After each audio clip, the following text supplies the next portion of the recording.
Paz do Senhor Jesus, quero deixar uma palavra ao seu coração, quero ler na carta do apóstolo Paulo segunda carta aos Coríntios, capítulo 1, versículo 3 e 4. Diz o seguinte: Bendito seja o Deus e Pai de nosso Senhor Jesus Cristo, o Pai das misericórdias e o Deus de toda consolação, que nos consola em toda a nossa tribulação, para que também possamos consolar os que estiverem em alguma tribulação, com a consolação com que nós mesmos somos consolados de Deus. Bom, o apóstolo Paulo escreveu essa carta, aos Coríntios. Ele escreveu a primeira carta. A igreja de Corinto era uma igreja abençoada, que tinha muitos dons, É bem verdade que a cultura desse povo era totalmente diferente da nossa, a civilização ocidental, ela é pautada, ela tem base no cristianismo. Então, se nós pegarmos aqui o Brasil, por exemplo, ele foi a religião nossa, o país é laico, mas houve, uma evangelização aqui. A Igreja Católica, na época, em parceria, com Portugal, com Espanha, que eram as nações que navegavam na época do descobrimento do Brasil. Eles conseguiram, através dos jesuítas, dos padres, pregar a mensagem cristã aqui. Então, nós somos cristãos, a maioria católico, evangélico, protestante. Então, tem várias ramificações do cristianismo, E a nossa cultura é bem... há quem diga que também aqui no Brasil, quando houve a perseguição dos judeus, na época lá de Hitler, muitos deles fugiram e espalharam pelo mundo, e é possível que aqui no Brasil também, naquele período, tivesse aqui judeus refugiados, que houve uma grande perseguição, e a gente sabe da grande perseguição que houve. O que eu quero falar citando isso? A cultura deles era totalmente diferente. Hoje a nossa cultura é cristã, então a gente já tem aquela base de bíblica, de casamento, e a gente sabe que moralmente desagrada a Deus. Mas lá nesse período, na Europa, que é chamado de Ásia, mas não é o continente asiático, é a Ásia Menor que fala, é o continente europeu. Eles tinham deuses gregos, a Grécia mesmo adorava vários deuses. Os romanos também tinham, a Diana dos Efésios, tinha vários deuses. Então eles eram politeístas, eles adoravam a vários deuses. E imagine o apóstolo Paulo nesse lugar, o apóstolo Paulo, ele chamava Saulo, ele era da cidade de Tarsis, e ele era uma pessoa influente, porque o pai dele, a família dele era fariseu, era praticamente as duas classes ali, eram saduceus e fariseus, que eram os mais influentes, faziam parte do Sinédrio. Então eram pessoas religiosas da época, eram os pastores da época, Então o apóstolo Paulo, ele é da tribo de Benjamim. Ele nasceu em Tarsis, mas ele foi educado em Jerusalém por um dos sábios, uma das pessoas mais sábias da sua época, que era o Dr. Gamaliel, muito respeitado. Então ele era muito difícil uma pessoa estudar, tinha que ter condições financeiras, E o apóstolo Paulo, ele tinha uma bagagem, um conhecimento muito profundo. Tanto é que a maioria dos discípulos de Jesus, os 12, não tinham a capacidade de Paulo, tanto nas questões do grego, e o conhecimento que ele tinha, porque ele se preparou para isso. E Deus usou ele da bagagem que ele tinha, todo o conhecimento que ele adquiriu, foi muito proveitoso para o evangelho. Então ele prega em uma de suas viagens missionárias, se eu não estiver enganado, a primeira viagem missionária, ele sai pregando, e Deus fazendo milagres, ele ganhando vidas, evidentemente Jesus, o Espírito Santo nele, fazendo com que pessoas ouvissem o evangelho. E ali é criada uma igreja em Corinto, agora uma cultura totalmente pagã, que era comum a promiscuidade, principalmente a questão moral, a homossexualidade, a adoração a deuses com orgias, né? Então era uma situação bem complicada na questão moral, para você chegar e falar, né, a mensagem do Evangelho, a mensagem de renúncia, falar que Jesus Cristo é o Rei, né, que Ele morreu e ressuscitou. Então, para eles, que eles precisavam agora controlar isso e não mais adorar aqueles deuses lá. Então muitas pessoas se convertem, né? O apóstolo Paulo, depois de algum tempo, escreve essa carta para tratar de algumas perguntas e problemas específicos, né, de grupo, de pessoas que haviam se dividido.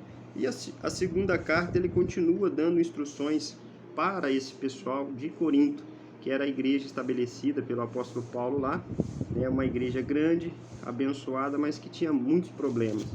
Quando o apóstolo Paulo cita esses dois versículos aqui, né, na verdade o que ele está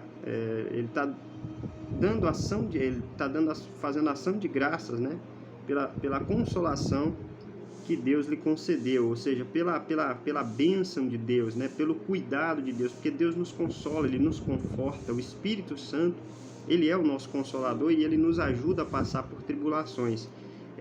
O apóstolo Paulo foi chamado por Deus, a conversão dele está em Atos, no capítulo 9, né, Deus escolheu ele a dedo, permitiu que ele capacitasse, né, que ele estudasse, e o próprio Jesus se aparece para ele no caminho de Damasco, quando ele ia perseguir, ele matava os cristãos, né, e naquele caminho lá ele tem um encontro com Jesus, e a partir daquele instante o próprio Cristo se revela a ele, e ele passa, né, o perseguidor passa a ser perseguido quando ele se converte, e ele, quando começa a pregar a mensagem do Evangelho, aos gentios, que ele foi chamado para pregar aos gentios, houve um ciúme por parte dos judeus radicais, né, que não aceitavam que Jesus era o Cristo, e ele foi perseguido, né, foi apedrejado, tentaram matar ele várias vezes, e ele passava por essas aflições, tanto externas quanto internas, né,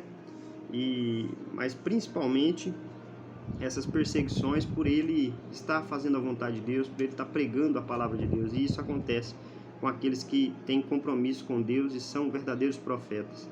A mensagem que as pessoas, né, que os verdadeiros profetas pregam, elas às vezes machucam, né? É uma verdade que confronta, né? E às vezes é muito cômodo para os pregadores de hoje pregar bênção, né? Mas nós não podemos ser infiéis a Deus e pregar um evangelho distorcido. O evangelho de Jesus é um evangelho de renúncia, é um evangelho de vitória, mas é de renúncia. Ele diz assim: bendito seja o Deus e Pai de nosso Senhor Jesus Cristo, o Pai das misericórdias e o Deus de toda consolação. Então ele agradece a Deus, ele bendiz, né? Bendito seja Deus e Pai de nosso Senhor Jesus Cristo, o Pai das misericórdias e o Deus de toda consolação. Então Deus é Pai da misericórdia. Misericórdia, a Bíblia diz que são as causas de nós não sermos consumidos, né? Porque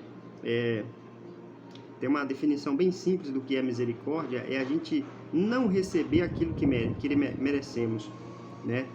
Porque o que nós merecíamos? A Bíblia diz que o salário do pecado é a morte. Então todo aquele que pecar, ele morrerá. Então todo ser humano, naturalmente, pela sua natureza e por haver pecado, ele deveria morrer, mas Jesus Cristo já morreu no nosso lugar, e por isso nós precisamos entregar a nossa vida a Ele. Jesus, né, olha que ele diz, o Pai das misericórdias e o Deus de toda consolação. Hoje nós temos o Consolador, que é o Espírito Santo, é a terceira pessoa da Trindade.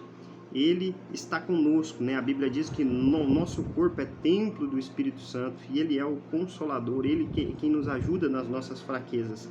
Para finalizar, olha o que diz o versículo 4, que nos consola em toda a nossa tribulação. Tribulação, nós vamos passar por problemas, por dificuldades, né? Problemas internos, de emocional, né? Da nossa alma, problemas externos, e inúmeros, né, problemas familiares, problemas de convivência, e pelo temperamento também das pessoas, né, pela maldade às vezes do coração humano. Mas Deus, ele nos consola, ele nos ajuda, ele nos fortalece, ele nos dá alegria. Ó, para que também, olha a finalidade disso, né? Nós somos consolados por Deus, ó, ele nos consola em toda a nossa tribulação, para que também possamos consolar os que estiverem em alguma tribulação. Então, aquilo que nós passamos como dificuldade, né, e vencemos, nós temos experiência para ensinar outras pessoas e para orientar, para consolá-las também, falar, oh, calma, fica tranquilo, eu já passei por isso e Deus me deu vitória, né? Então nós somos irmãos, nós precisamos amar, né, o verdadeiro filho de Deus, os cristãos, né? Deve não ter inveja, não ter malícia no seu coração, mas sim ajudar as pessoas a vencerem as suas dificuldades, a vencerem as suas batalhas, né? E permanecerem em Cristo e cumprindo o nosso chamado com excelência, sem, né, desanimar e prosseguindo para o alvo que é Cristo, agradar a Cristo, com a consolação com que nós mesmos somos consolados de Deus. Então, como o Espírito Santo está conosco e nos ajuda nas nossas fraquezas, para que nós não desistamos, para que nós não venhamos desistir da fé, né, viver uma vida de erro. Então, o Espírito Santo, ele nos ajuda e nós precisamos ajudar as pessoas que necessitam desse auxílio, né, desse consolo de Deus. Olha o versículo 5 e eu já finalizo aqui.